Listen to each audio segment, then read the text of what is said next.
Festivaliks ma olen välja valinud siis 2 head filmi, mõlemad mulle väga meeldivad ja esimene kannab pealkirja siis Funky ja räägib mehest, kes on tahtnud saada siis Ameerika parimaks pasta valmistajaks ja ta on tõesti leidnud oma suure kire siis pasta tegemisel ja tegelikult Eben Funky ise oli noorena ka väga hea kokk ja töötas väga kuulsas restoranis, kuigi see glamuurne restoran ja see raske elu seal põletas mehe korralikult läbi ja ühel hetkel ta lihtsalt lahkus suurte võlgade ja petetud inimestega, nii et see film ise on ka väga hästi tehtud, sellepärast ka ma ta välja valisin, nii et igati pidi hea lugu ja ilus režissööri töö ka sinna juurde.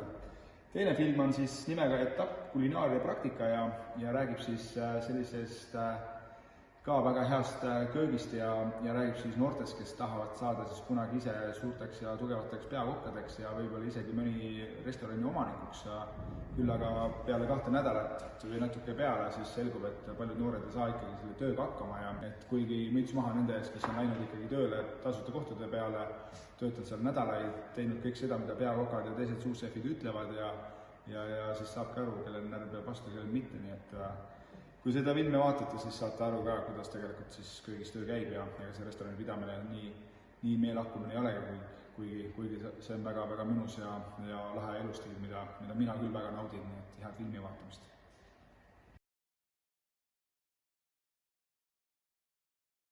Minu seekordse toidufilmide festivali programmi soovitused on esmalt see, et tulge kõiki filme vaatama. Need on super lahedad, me oleme teinud valiku umbes 90 filmi hulgast, jõudnud 10-ni ja need 10 on tõesti vaatamist väärt. Aga 3 filmi, mida ma nendest eriti soovitaksin. Suurim väike talu, The Biggest Little Farm, mis on ilmselt nüüd üks mu lemmikdokumentaalfilmi üldse. Tegemist on tõeliselt südamliku, armsa, lihtsa, samas nii olulise filmi ja teemaga. Ehk siis kuidas saada maal hakkama ja maal toitu kasvatada. Teiseks filmiks, mille ma välja tooksin, on Toiduvõitleja, Food Fighter, mis räägib toidu raiskamise teemadel. Ja ma arvan, et kogu maailm on mingil moel küll aeglaste sammudega, aga ikkagi üsna kindlalt sammumas less is more ehk vähem on rohkem nii-öelda põhimõtte suunas.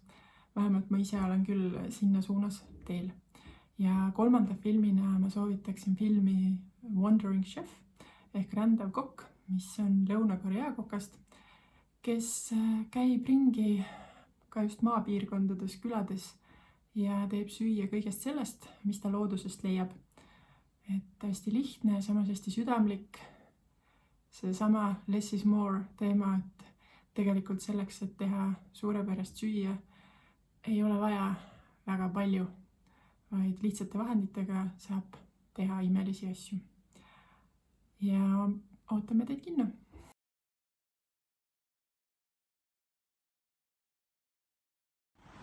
Me elame üsna haruldases maailmas. Vähemasti meil siin Eestis ei ole eriti millestki puudus. Need, kes abi vajavad, üldiselt saavad abi.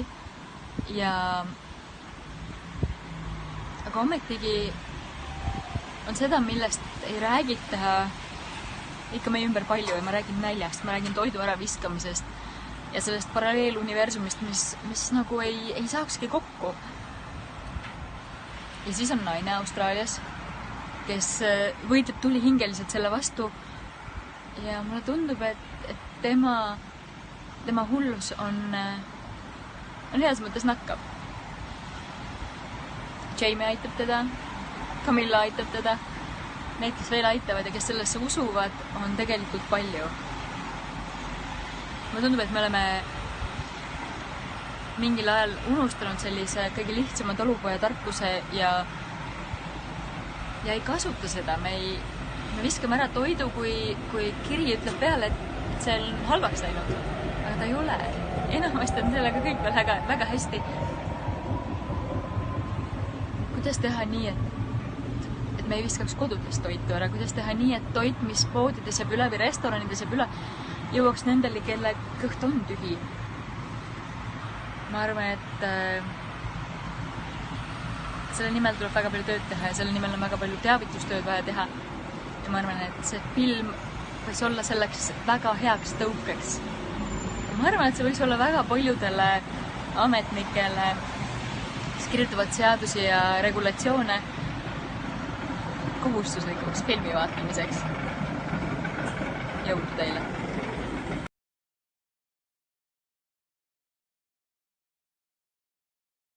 Tervist, minu on Silver Restoranis Tore. Valisin välja toidufilmide festivali programmist 2 filmi. Esiteks siis Aitäh Bocuse, sellepärast, et minu arust on oluline teada ajalugu, et teada kuskohast tulevad siis kõrgkulinaaria traditsioonid ja stiilid. Ma arvan, et see on väga hea film, mis kajastab siis sellist kööki, mida siis kõik kokad siis ideaalis teha tahaksid, aga igapäevaselt teha ei saa. Ja seal pannakse tõeliselt siis ennast proovile ja leiutatakse siis tegelikult arvatavasti uusi suundi, uusi trende ja uusi tehnikaid. Et kindlasti väärt vaatamisfilm sellisele kõrgkulinaaria huvilisena. Et oluline teada ajalugu, et muidu me ei oska siis navigeerida ka tulevikku. Teiseks filmiks võtsin Etapp kulinaaria praktika, sest et ma arvan, et see on aus ja vahetu film sellest, kuidas saada hakkama siis võõras köögis, võõras seltskonnas, võõras riigis, võõra keelega. Et olen ise ka käinud välismaa praktikatel ja tean, kui rusul see tunne võib olla, eriti just see esimene päev. Aga väga magus on see tunne, kui sa selle praktika lõpetad ja siis sealt nii-öelda eluga välja tuled. Et head vaatamist!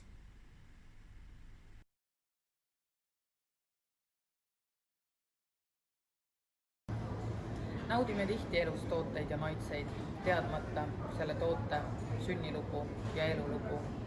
Vaadates aga seda filmi, saad sa aimu, kuidas üks tass kohvi on sinuni jõudnud, kui pikk on olnud see teekond ja milliseid maitsenaudinguid sa saad nautida toredat filmielamust.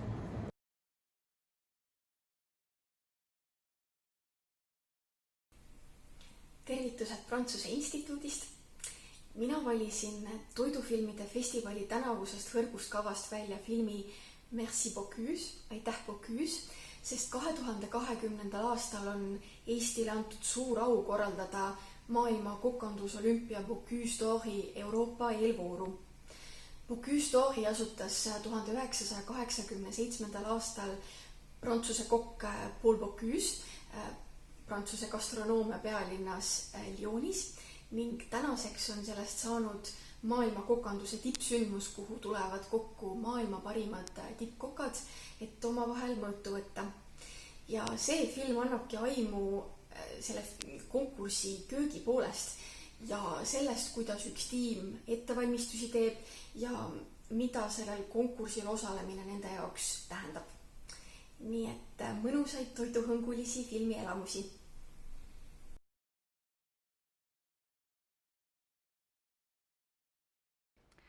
Minagi soovitan teil vaadata kõiki 10 dokumentaalfilmi, mis meie oleme teie jaoks välja valinud enam kui 90 filmi hulgast. Eks see on tõepoolest crème de la crème de la crème de la crème, mis teie ette jõuab. Ja enamus nendest filmidest linastubki vaid ühe korra, nii et kui vähegi võimalik, soovitan siiralt ja südamest kõiki 10 vaadata. Ent kui ma pean sundima ennast valima just 3 filmi, siis ma soovitaksin alustuseks filmi nimega Taevalik maitse, mis räägib sellest, kuidas Nooma kaasasutaja ja New Nordic Cuisine'ile aluse pannud Klaus Meier proovib Boliivias mustreid murda ning kuidas see Boliivia noorte elu muudab. See on erakordselt inspireeriv ja väärt vaatamine kõigile inimestele, aga eeskätt neile, kes samuti usuvad sellesse, et ühest inimesest tihti piisab, et suuri muudatusi elus käima lükata. Teise filmina ma soovitan teil vaadata filmi nimega Funke. See räägib sellest, kui keeruline on restoraniäris ellu jääda ning kui raske on alla suruda seda sisemist kirge ja missioonitunnet, mis sind elus saadab. See film on väärt vaatamine nii restoraniäris olevatele, olnutele ja tulevastele inimestele kui ka investoritele ja restorani külastajatele ning ka neile, kes soovivad Los Angelesi restorani kultuurist ja Itaalia pasta valmistamise kunstist rohkem teada saada.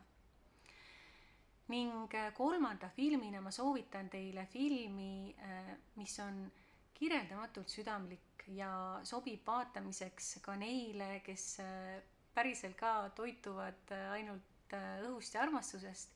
See film kannab pealkirja Suurim väike talu ja see näitab, kuidas on loodusega kooskõlas võimalik imesid luua ja kuidas neist on paraku võimalik ka ilma jääda.